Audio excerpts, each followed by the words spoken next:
आज भारत सरकार के food processing industries minister Shri Chirag Paswan ji के सम्मान में अभिनंदन समारोह रखा गया था। अरुण भारती जी जो लोकसभा के सांसद हैं और चिराग पासवान जी के बहनोई भी हैं, और संभावित चौधरी जो दूसरी लोकसभा सांसद हैं, जो कि भारत की संसद में सबसे कम उम्र की लोकसभा की सांसद बनी है, तो वो उपस्थित थी। चिराग पासवान जी के नेतृत्व में अभी पिछले दिनों में जो लोकसभा का चुनाव हुआ उसमें 5 सांसद चुने गए, जिसमें 3 हमारे अनुसूचित जाति समाज से हैं और 2 सामान्य जाति। बने रहने के लिए अगर मौसम वैज्ञानिक का जो खिताब अभी आपने बोला, तो मुझे लगता है कि ये मैं तो इसको मतलब एक मेरिट के रूप में देखता हूं, डीमेरिट के रूप में नहीं देखता। आज भारत सरकार के food processing industries minister Shri Chirag Paswan ji के सम्मान में अभिनंदन समारोह रखा गया था। जम्मू कश्मीर, पंजाब, हिमाचल प्रदेश, हरियाणा, दिल्ली, राजस्थान, मध्य प्रदेश, उत्तर प्रदेश, उत्तराखंड, बिहार और वेस्ट बंगाल के रिप्रेजेंटेटिव बहुत ही उत्साह के साथ आज दिल्ली में उपस्थित हुए। और अरुण भारती जी जो लोकसभा के सांसद हैं और चिराग पासवान जी के बहनोई भी हैं, और संभावित चौधरी जो दूसरी लोकसभा सांसद हैं, जो कि भारत की संसद में सबसे कम उम्र की लोकसभा की सांसद बनी है, तो वो उपस्थित थी। भारती साहब जो एससी प्रकोष्ठ के राष्ट्रीय अध्यक्ष हैं, जो मेरे साथ बैठे हुए हैं। इसके बाद में ज्ञानचंद गौतम जी, और उसके बाद में एससी प्रकोष्ठ के हमारे जो मतलब माइनॉरिटी सेल के जो हमारे अध्यक्ष हैं, वो भी उपस्थित रहे, और आसिम खान साहब, और युवा प्रकोष्ठ के जो हमारे अध्यक्ष हैं प्रणव जी ने भी आज शिरकत की। लेकिन आज लोकसभा में लोकसभा स्पीकर के अविश्वास प्रस्ताव पर बहस चलते और उसके बाद प्रधानमंत्री जी द्वारा अपने कैबिनेट के सभी मंत्रियों को अकस्मात बुलाए जाने के कारण चिराग पासवान जी की आज उपस्थिति नहीं हो पाई। लेकिन बहुत जल्द ही वो हमारे सभी साथियों से प्रेम भेंट करेंगे, मुलाकात करेंगे, और उन्होंने अपनी पूरी सद्भावना, अपनी स्वेच्छा अपने दोनों सांसदों के माध्यम से और जो हमारे 3 प्रकोष्ठ के अध्यक्ष आए उनके माध्यम से समाज के सम्मुख प्रस्तुत की है, और समाज से अपील की है कि ये पार्टी रामविलास पासवान जी, जिनका पूरा इतिहास बाबा साहब मिशन के लिए समर्पित रहा है, करीब 5 दशक तक के भारत की कैबिनेट में उन्होंने कैबिनेट मंत्री के रूप में हमारे समाज का प्रतिनिधित्व करते हुए समाज के अंतिम व्यक्ति को न्याय देने की कोशिश की है। और जो नारा उनका था कि मैं हर उस घर में चिराग दिया जलाने चला हूं जिसमें अंधेरा है, वो आज भी उसका संकल्प दोहराया। चिराग पासवान जी के नेतृत्व में अभी पिछले दिनों में जो लोकसभा का चुनाव हुआ उसमें 5 सांसद चुने गए, जिसमें 3 हमारे अनुसूचित जाति समाज से हैं और 2 सामान्य जाति। 20 विधायक अभी जो विधानसभा का चुनाव हुआ उसमें चुने गए हैं बिहार से, जिसमें एक हमारे सांसद, हमारे जो विधायक हैं उनको कैबिनेट मंत्री अनुसूचित जाति समाज से बनाया गया, और एससी आयोग का, राष्ट्रीय आयोग का जो चेयरमैन है वो भी बिहार का हमारे अनुसूचित जाति समाज से बिलोंग करते हैं, हमारी लोक जनशक्ति पार्टी से बिलोंग करते हैं। तो आज इन सभी ने आज बड़े जोश खरोश के साथ में इस अभिनंदन समारोह भाग लिया, और सभी ने संकल्प लिया कि आने वाले दिनों में हम सब लोग बाबा साहब का सपना, रामविलास पासवान जी का सपना, चिराग पासवान जी के माध्यम से हम उसको पूरा करेंगे। और आने वाले दिनों में लोक जनशक्ति पार्टी को, जो रामविलास पासवान उसमें नाम है, लोक जनशक्ति पार्टी रामविलास को पूरे देश में मजबूत करने का काम करेंगे।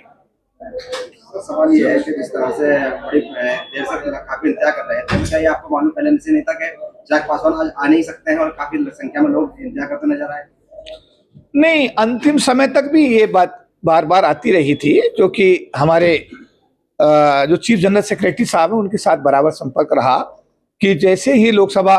की कार्रवाई बंद होगी उसके बाद में चिराग पासवान जी सीधे इस कार्यक्रम में शिरकत करेंगे।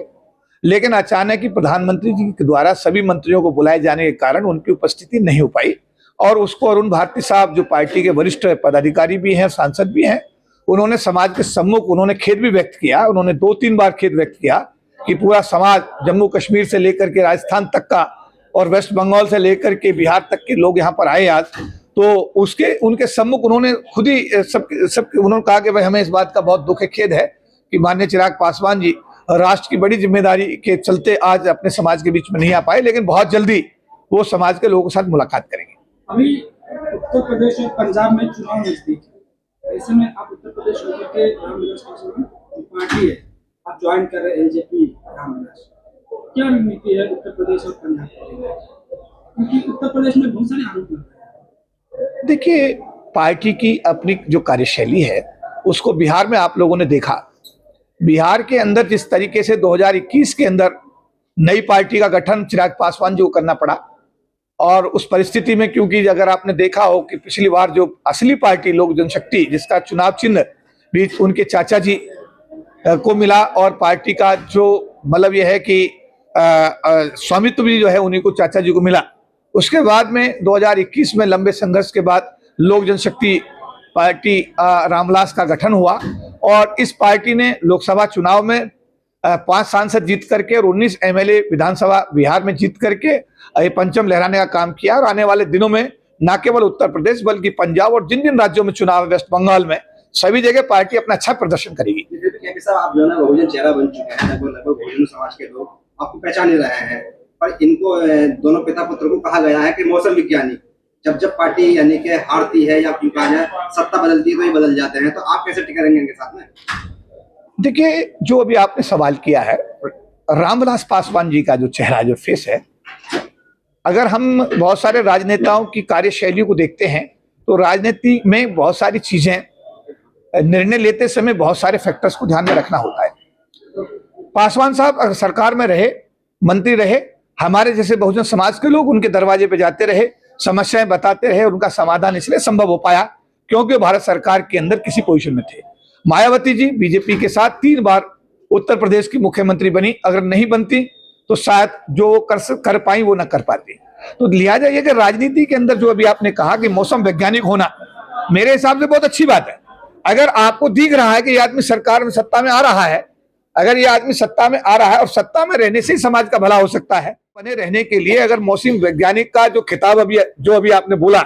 तो मुझे लगता है कि ये, मैं तो इसको मतलब एक मेरिट के रूप में देखता हूं, डीमेरिट के रूप में। कि अगर हमारे लोग सरकार में नहीं होंगे, सत्ता में नहीं होंगे, तो निश्चित रूप से समाज के साथ जो अत्याचार अन्याय हो रहे हैं उन पर रोक लगाने में मुझे लगता है वो सक्षम नहीं होंगे। इसीलिए हमारा ऐसा मानना है कि लोक जनशक्ति पार्टी रामविलास आने वाले दिनों में उत्तर प्रदेश के अंदर, पंजाब के अंदर और अन्य राज्य अभी हमारे चुनाव, जैसे वेस्ट बंगाल का सबसे पहले हमारे सामने चुनाव है, अभी हम सब लोग, सभी पार्टी के पदाधिकारी वेस्ट बंगाल को फोकस करेंगे। उसके बाद उत्तर प्रदेश भी उसी क्यू में है, पंजाब भी उसी क्यू में है, और मुझको पंजाब का प्रभार भी दिया गया है, अनुसूचित जाति जनजाति मामलों का प्रभार भी पूरा राष्ट्रीय स्तर पर दिया गया है। तो मेरी जिम्मेदारी और बढ़ जाती है क्योंकि मैं अनुसूचित जाति समाज से आता हूं। अनुसूचित जाति जनजाति समाज का पिछले करीब 40 साल यानी 4 दशक से मैं एक प्रतिनिधि के रूप में कार्य भी देख रहा हूं। अभी उन्होंने बोला कि जो मौसम वैज्ञानिक, उनको माननीय स्वर्गीय रामविलास जी को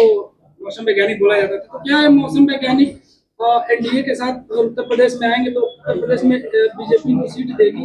या इस पे क्या? देखिए, ये गठबंधन का एक धर्म होता है कि जब गठबंधन हमारा बिहार में है तो हमारा गठबंधन दिल्ली में भी हुआ, दिल्ली में भी हमें देवली विधानसभा 1 सीट मिली। इसके साथ हमारा गठबंधन वेस्ट बंगाल में, वहां भी हम लोग लोकसभा विधानसभा लड़ने जा रहे हैं। साथ साथ हम लोग झारखंड में भी हमारा हिस्सेदारी है। कितनी सीटों की मांग है? देखिए, ये पार्टी का नेतृत्व है। मैं अभी, आप ये कह सकते हैं कि मुझे अभी जुम्मा 4 दिन पार्टी ज्वाइन की हुए हैं, अभी तो मैं राष्ट्रीय महासचिव बनाया गया हूं। अभी मैं सही मायनों में तो राष्ट्रीय महासचिव की भूमिका में आया भी नहीं हूं। तो ये सवाल का जवाब मेरे राष्ट्रीय अध्यक्ष देंगे और तो ज्यादा उचित रहेगा। आने वाले दिनों में जब मेरी पार्टी के अंदर उपयोगिता बढ़ेगी और पार्टी में मेरा इन्वॉल्वमेंट बढ़ेगा, तो हो सकता है कि आगे आने वाली जो वार्ता होगी मैं आपके सवाल का जवाब दे पाऊं। लेकिन इस समय तो इस सवाल का जवाब देने के लिए मैं सक्षम नहीं हूं, और इसका जवाब देने के लिए हमारे राष्ट्रीय अध्यक्ष चिराग पासवान जी सक्षम है।